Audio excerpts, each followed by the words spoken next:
Hello and welcome to our third Therapy 15 podcast. So as you know, we've been talking through the three fundamentals that Shrink kind of puts out there as really crucial to mental health. So we talked about how do we make our decisions. And this week, it's really about relationships. And that's a big one because it's really, we're all kind of relating to one another in one shape or form, whether that's we wanting a relationship or we have to put up with people or we're in very nice and warm relationships. There's something I think in those relationships that contextualizes us as human beings.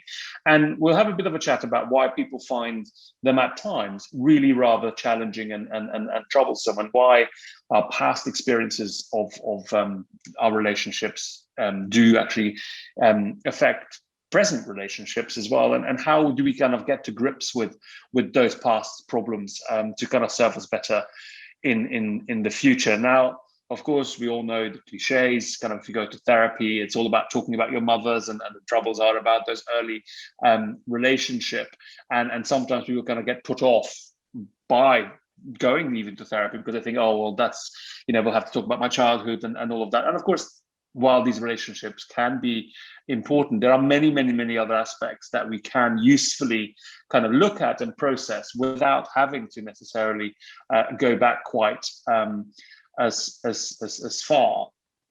Many years of sort of coaching and therapy work have shown that these relationships do kind of give us our default, give us a sort of a first experience, but then on the basis of that, we can actually then start looking at some other questions, which are pretty much more fundamental, like, what are our expectations of other people? Why do these relationships so often go wrong? And can we learn from past relationships? Can we actually do them better? Can we avoid making mistakes? Or are we actually far more primed to kind of keep repeating the same pattern over and over again? Yeah, and I think that point is really fundamental, actually, and it kind of comes across as a tension, I think, when people come both to therapy and actually to coaching, when they're thinking about, particularly in their work context, when they're thinking about their working lives. I mean, my experience of coaching people is that they will often turn up with what seems to be quite a specific problem. Often that problem will then turn into something about a relationship with somebody at work. And then, lo and behold, what normally happens, or what often happens, is that you then find yourself talking about another relationship that actually has preceded it and has nothing to do with that work environment at all. So there is, this idea that Freud talked about, the repetition compulsion, that we do have this tendency to recreate scenarios and dynamics in the way that we deal with people. And I certainly see a lot of that in the coaching room, in that the presenting problem or the presenting relationship is really important, but underneath it there's something much older that doesn't quite belong in the present, but that is stuck there somehow. Do you want to say some more about that, or should we move on to think about the emotions at the center of it? Yeah, I mean, I think as you were talking about coaching, I think the same thing happens in the therapy space as well. You sort of start, when you hear people talk about their current relationships, there is those echoes coming down from the past, the kind of expectations that people have. And indeed, let's talk about love. Well, exactly. And, work and love, that's the two main ingredients of life. Absolutely. And I think love is often ignored in the workplace. Those strong emotions are ignored in the workplace, and often, in other contexts as well. And yet they're so important, even in the workplace. And a lot of the sort of big thinkers around relationships and therapy and so on have described love as actually coming from a void, that people, when they fall in love with somebody else, are actually looking for someone to fill something that is missing in their lives. And when they think they find the answer in another person, that's the person that they fall in love with. And the kind of hope and expectation is that they're going to fulfill the same function, so that that person will also find the thing that they're lacking in them. And so, and I think that's a way in which people often don't think about love, but it's also what makes them so much more vulnerable to it going wrong. Because if you're looking to someone else for the answer, if they don't want to give you that answer or can't give it to you in some ways, then you have a lot further to fall. There's a lot more at stake. And I think that can be as true of the relationships we have at work. I think people bring a lot of vulnerability and things that they feel are missing in their lives into the workplace, and can often look to work as a place to fill that void around self-esteem or confidence or whatever it might be. So this notion of love and reward and what we get from other people is really central, I think, to so many of our relationships.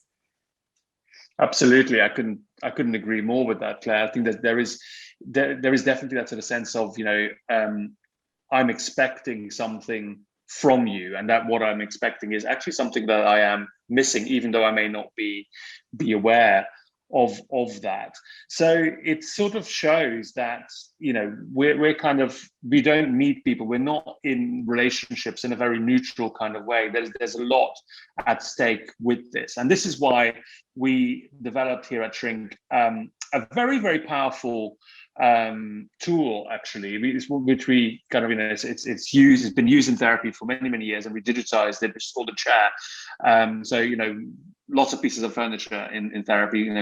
Freud obviously had the couch where you could recline and just come speak whatever comes into your mind. And then this chair is really all about, how do we take perspective? How can we kind of take the other party's perspective in the relationship? So rather than, and this is quite, so what I've sort of come across over the many years I've done therapy is that sometimes people kind of get some insights, and then they start feeling, oh, I need to go and talk to that person from my past. Maybe I need to go and see my father and tell my father exactly how I feel about him, or this ex-partner of mine. I need to go and see them. And as a therapist, you really kind of say, no, that's not really what the importance is here. The importance really is about understanding something, not actually going and playing and acting that out. And this is where the chair is really quite useful, because you're asking, you kind of saying, pretend and then just imagine that this person who you have this issue with is sitting in this chair in front of you, and you tell them exactly what it is that you want to tell them. So you don't have to do it in real life, just do it here on the app, and then listen to yourself. What have you actually just said? And then we invite you to kind of respond to that as well. So now, having listened to that almost from a third perspective, what are you now feeling? What do you want to say to this person? What is your response from that different perspective to that? And people have found this really, really useful, actually. Yeah. And I think what's lovely about the mobile app version of this technique, which is, as you say, very old in therapy terms, is that in the therapy room, it's all about imagination. So you speak, and then you occupy the chair, either physically or in your imagination, and you hear yourself again. But what you're hearing is a memory of what you've said. Whereas with the app, what I think is so powerful is that you actually listen back to your voice, and that it's so rare that we do that in frank and open conversation. Take the time or get the opportunity even to hear ourselves speak from the heart and to react to it. So I think that's a pretty unique feature of the app version of the chair, and is incredibly powerful in terms of the difference it can make and the fresh insight it can give you into, firstly, how you're feeling, but also how the other person might feel when they hear what you're saying. And I think when we think about the sort of royal psychodrama that is playing out, across the Atlantic Ocean over the kind of Netflix or TV waves, I can't help thinking that it would be so much more useful for those people if they could actually sit down in the privacy of a therapy environment and have those conversations, possibly with themselves first, so that they can, come to a better understanding, rather than sort of publicly, airing those very personal and painful feelings. It's about really being accountable for the impact you have, isn't it? You kind of, you don't just throw stuff out there.